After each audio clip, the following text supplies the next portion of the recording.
സ്ഥിരമായിട്ട് ക്വസ്റ്റ്യൻസ് വരാറുള്ള ടോപ്പിക്കാണ് photo receptors in the I.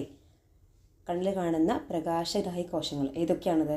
Road സെൽസും അതുപോലെ തന്നെ കോൺ സെൽസും. റോഡ് കോശങ്ങളും കോൺ കോശങ്ങളും. ഇവിടുന്ന് വ്യത്യസ്തമായിട്ട് ചിത്രം തന്നിട്ട് ഐഡൻറ്റിഫൈ ചെയ്യാനും പിഗ്മെൻറ്റുകൾ എഴുതാനും ഫംഗ്ഷൻ എഴുതാനും ആ പിഗ്മെൻറ്റിൻ്റെ കുറവ് മൂലമുള്ള അസുഖം എഴുതാനും ഇങ്ങനെ വ്യത്യസ്തമായിട്ടുള്ള ക്വസ്റ്റ്യൻസ് ഭാഗത്ത് ചോദിക്കാറുണ്ട്. ഇക്കഴിഞ്ഞ മോഡൽ എക്സാമിനേഷനിൽ ഇതിലെ ഒരു സെല്ല് കൊടുത്തിട്ട് ആ സെല്ലിനകത്ത് കാണുന്ന പിഗ്മെൻറ്റിൻ്റെ കുറവ് മൂലം ഉണ്ടാക്കുന്ന അസുഖം എഴുതാൻ വേണ്ടി പറഞ്ഞു. അപ്പോൾ അങ്ങനെ ടൈപ്പ് ഓഫ് ക്വസ്റ്റ്യൻസ് നമുക്ക് എന്ത് ചെയ്യാം, ഈ ഭാഗത്ത് പ്രതീക്ഷിക്കാം. 1 മാർക്കായിട്ടും 2 മാർക്ക് ക്വസ്റ്റ്യൻ വരാറുണ്ട്. നോക്കാം നമുക്ക്. ഫസ്റ്റ് നമുക്ക് ആദ്യം പിക്ചർ ഐഡൻറ്റിഫൈ ചെയ്യാൻ ചോദിക്കാം. പിക്ചർ ഐഡൻറ്റിഫൈ ചെയ്യാൻ വൺ വേർഡ് ചോദിക്കാം നമുക്ക് കേട്ടോ. 1 വേർഡ് ക്വസ്റ്റ്യൻ ചോദിക്കാൻ ചാൻസ് ഉണ്ട്. അതിൽ ഫസ്റ്റ് റോഡ് സെല്ല്, ഒരു റോഡ് ആകൃതിയിൽ ദണ്ഡാകൃതിയിൽ കാണുന്ന ഈ ഫസ്റ്റ് പിക്ചറിൽ ഓറഞ്ച് കളർ പിക്ചറാണത് റോഡ് സെൽസ്. നമുക്ക് എല്ലാവർക്കും അറിയാം റോഡ് പറഞ്ഞാൽ ദണ്ഡാകൃതിയാണ്. സോ റോഡ് ഷേപ്ഡ് ആയിട്ടുള്ള ദണ്ഡാകൃതിയിൽ കാണുന്ന സെല്ലാണ് റോഡ് സെല്ല് അഥവാ റോഡ് കോശം. ഇനി നമ്മൾ കോൺ ഐസ്ക്രീം ഒക്കെ ഉണ്ടാവില്ലേ, കോൺ ഐസ്ക്രീം.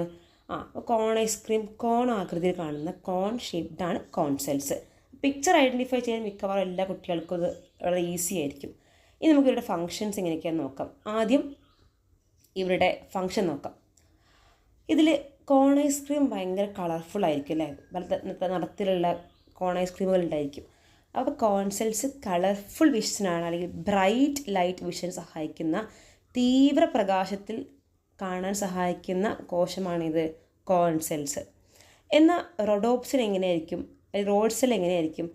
റോഡ് ഭയങ്കര ഡാർക്ക് അല്ലേ, നമ്മുടെ റോഡ് ബ്ലാക്ക് കളറാണല്ലേ. സോ ബ്ലാക്ക് അല്ലെങ്കിൽ ഡാർക്ക് ഡിം ലൈറ്റിൽ കാണാൻ സഹായിക്കുന്ന സെൽസാണ് റോഡ് സെൽസ്. മാറിപ്പോയിരിക്കാൻ പഠിച്ചാൽ മതി. അങ്ങനെ കോൺ സെൽസ് ആണെങ്കിൽ അത് കളർഫുൾ വിഷനെ അല്ലെങ്കിൽ ബ്രൈറ്റ് ലൈറ്റ് വിഷനെ സഹായിക്കുന്നു. റോഡ് സെല്ലാണെങ്കിൽ ഡിം ലൈറ്റ് വിഷൻ സഹായിക്കുന്നു. അപ്പോൾ ഫങ്ഷനായി ഷേപ്പായി. ഇനി നമുക്ക് പിഗ്മെൻറ്റ് നോക്കാം. പിഗ്മെൻറ്റ് പേരിന് കിട്ടും അല്ലേ, റോഡ് സെല്ല് റോഡോപ്സിൻ, കോൺ സെല്ല് കോണോപ്സിൻ എന്ന് പറയരുത്, ഫോട്ടോപ്സിൻ അഥവാ അയോഡോപ്സിൻ. ഇതൊക്കെയാണ് അതിൻ്റെ മേജറായിട്ടുള്ള വ്യത്യാസങ്ങൾ. ഒന്നതിൻ്റെ ഷേപ്പ്, രണ്ടതിൻ്റെ ഫങ്ഷൻ, മൂന്നതിൻ്റെ അതിൽ കാണുന്ന പിഗ്മെൻറ്റ് എന്നുള്ളതല്ലേ. ഇനി ഈ പിഗ്മെൻറ്റ്സ് ഒക്കെ ഉണ്ടാക്കിയിട്ടുള്ള എങ്ങനെയാണ്? This pigment is formed of A protein named opsin and retinal. 2 pigments ഉണ്ടാക്കിയിട്ടുള്ള എന്തൊക്കെ വെച്ചിട്ടാണ്? ഓപ്സിൻ എന്ന് പറയുന്ന ഒരു പ്രോട്ടീനും അതുപോലെ തന്നെ റെറ്റിനാൽ എന്ന് പറയുന്ന വൈറ്റമിൻ എയുടെ ഒരു ഡെറിവേറ്റീവ് ഉപയോഗിച്ചുണ്ടാക്കിയിട്ടാണ് 2 പിഗ്മെൻറ്റ്സും.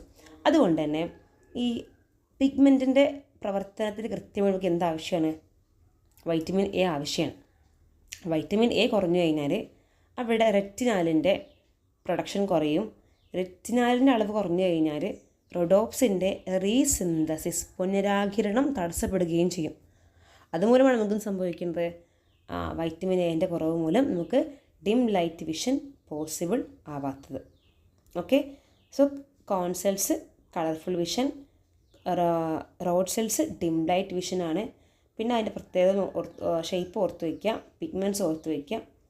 ഓക്കെ, അതുപോലെ തന്നെ കോൺ സെൽസ് പ്രൈമറി കളേഴ്സായിട്ടുള്ള റെഡ് ഗ്രീൻ ബ്ലൂ എന്ത് ചെയ്യും? ഡിറ്റക്റ്റ് ചെയ്യും. ഇനി ഇവിടെ ഒരു അഡീഷണൽ ആയിട്ട് പറയുകയാണെങ്കിൽ കോൺ സെൽസിൻ്റെ ഡിഫക്റ്റ് മൂലം ഉണ്ടാകുന്ന ജനറ്റിക് ഡിസോർഡറാണിത് കളർ ബ്ലൈൻഡ്നെസ്. അപ്പോൾ ഇത്രയും ക്വസ്റ്റ്യൻസാണ് ഈ ഭാഗത്ത് നമുക്ക് എക്സ്പെക്റ്റ് ചെയ്യാവുന്ന മാക്സിമം. ഇത് കൃത്യമായി എന്ത് ചെയ്യുക, പഠിച്ചു വയ്ക്കുക. Okay, thank you.